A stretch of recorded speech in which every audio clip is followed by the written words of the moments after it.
What's good, y'all, man? Aka your boy, and welcome to Sports Reactions. Today, you guys, we're checking out weapons, all sports-related things related to weaponry.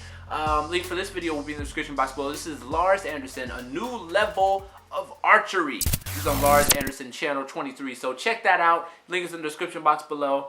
I don't know what to expect here, but it got a lot of views, and it's about archery, so let's check this out right here. Also, you guys, I'm doing different themes and things, so if you have an idea of another kind of a theme you want me to do, like today is weapons, let me know, and I'll be glad to jump on that for you guys, alright? Let's check this video out right now.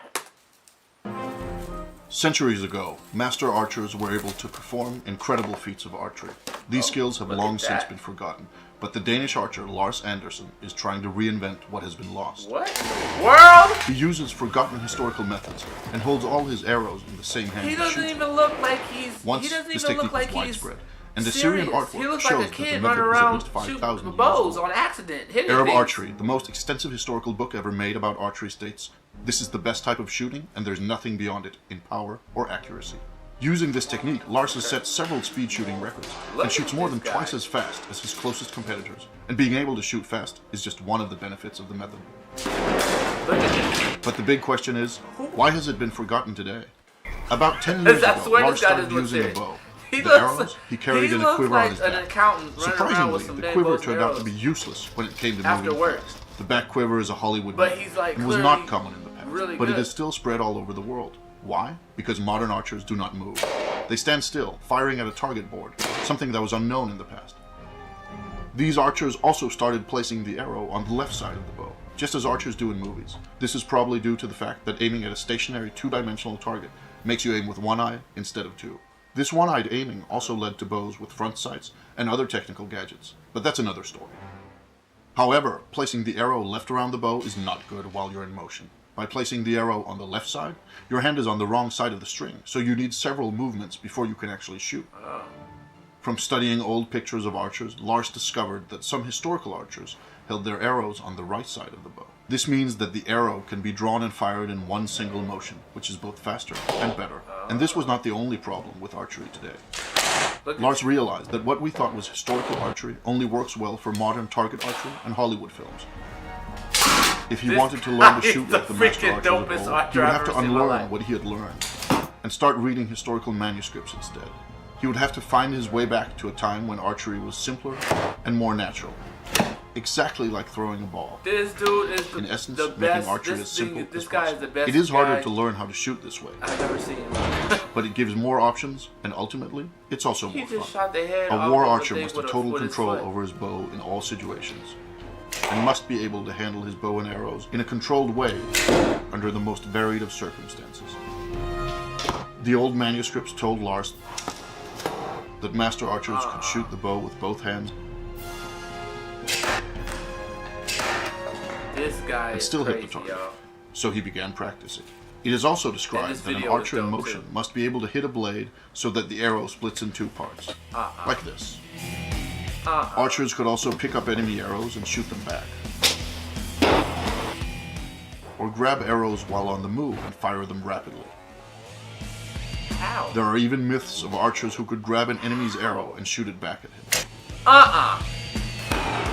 Lars took it a step further and is now able to catch an arrow while jumping and fire it before it hits the ground. Perhaps most importantly, modern slow archery has led people to believe that war archers only shot at long distances. However, Lars found that they could shoot at any distance, even up close. This does require the ability to fire fast, though. In the beginning, archers probably drew arrows from quivers or belts, but since then, they started holding the arrows in the bow hand, and later in the draw hand. Taking it to this third level, that of holding arrows in the draw hand, requires immense practice and skill, and only professional archers, hunters, and so on would have had the time for it. When guns started replacing bows, this technique was forgotten. And the only reason Lars is able to do it is because he's spent years practicing intensely. The hard part is not learning how to hold the arrows, but learning how to handle them properly, and draw and fire in one single motion, no matter what method is used. It works in all positions, and while in motion, whether rolling, running, or on horseback. It also works with sharp arrows and powerful bows. And while there is no doubt that those war archers of the past were stronger and more fit than Lars is, his arrows still penetrate chainmail armor and the heavy gambazon worn beneath it. It is difficult to compare actual striking power, though. Modern archers use only one hand, but in the past, some archers allegedly used both hands to give the arrow more power.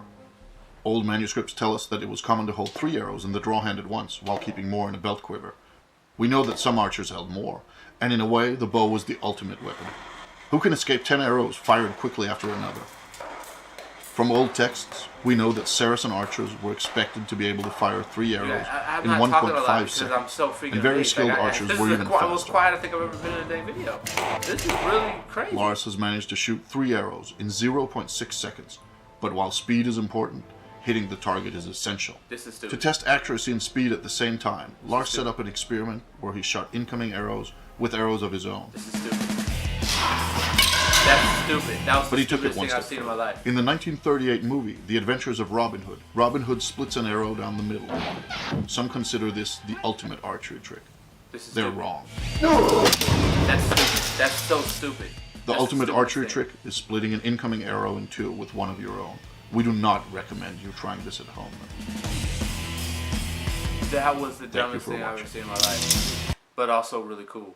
Wow, you guys. Oh, crap. There goes those chills. What in the world?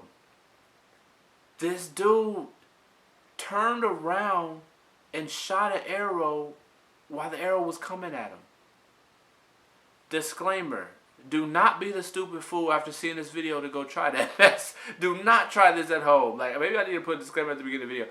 That is really, really bad idea. Like, even for a professional, I'm like, my gosh, that's pretty cool to watch. Thank you. But thank you for the enjoyment just now. But that, I feel like your life is in danger. Like, I feel like I shouldn't even be watching this. Whoa. Anyway, be safe out there, you guys. If you're an archer, man, have fun. Try some of these tricks. Just try them safe. But do not try. Never mind. No, I'm not supposed to say try these at home. I'm not supposed to say try these. No, do not try these. Do not try these at home. Repeat. Do not try these at home. Let me get off before I get myself in trouble. Y'all be good. Y'all be blessed. I'm out. Peace.